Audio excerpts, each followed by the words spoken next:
Ilikuwa ni shida kwa sababu watu wengi walipoteza maisha, si hapa si uko mbele, chini kidogo hivi walipoteza maisha. Wengine walikuwa pengine mtu ameenda kutafuta upande ule, alafu ana lazima watoto wake pia wapate kitu ya siku, tuseme ana lazima apite, alafu pengine tuseme pengine anajua kuogelea, najua nikipita na hapa nitatoboa. Akijaribu mara nyingine huwa inamshinda, anaenda. Na hata wengine walikuwa kivuka na ile tunaita dao, wengi walipoteza maisha. Maana ilikuwa wanavuka ikiwa katikati, pengine labda mawimbi yamekuja mengi, mawimbi inapiga hiyo dau na kwa maji. Mwenye kujua anaweza kusave, lakini wengine ambao hawajui wanapoteza maisha. Kwa hiyo kufikia saa hii sisi tuko na afadhali, ama tuseme tulipona kabisa, si watu wa huko chini ama huko mbele kidogo hivi, wote watu wengi wanatumia hii bridge. Watu walikuwa wanapita, lakini ilikuwa ni shida. Venye ilipokuwa hii bridge ndio saa hii tumepata nafuu. Mimi niliwahi tayari kupita na hapo ndani ya maji, lakini sikuenda, bali kule kujizuia.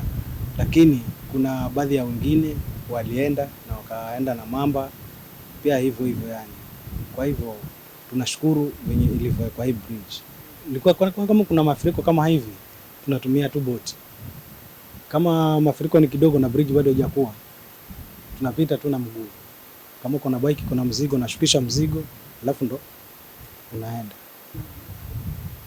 Awali ilikuwa tunatumia pesa zisizokuwa na kiasi, lakini saa hii tuko free, hatutumii pesa tena. Wakati nikija huku, kwanza gari lenyewe ilikuwa ni moja tu huku, na ukitaka kuvuka upande ule kwa kutafuta magari mengi kule, basi ilikuwa unavukishwa na mtu, upate mtu wa kuvukisha.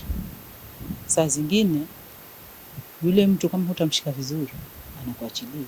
Wakati huo ilikuwa hakujawekwa haya madawa ambapo ilikuwa ndio tunatumia kabla ya kuvuka sisi wenyewe, ndio ukaletwa madawa. Hata hayo nayo yakawa hayako safe, kwa sababu ilibidi siku moja yule alikuwa anavukisha ilibidi aende na yule ambaye alikuwa anamvukisha, wakakufa kabisa siku hiyo. Maanake lilienda lile dau likaanguka chini kabisa, na wote wawili wakafa kwa hayo maji.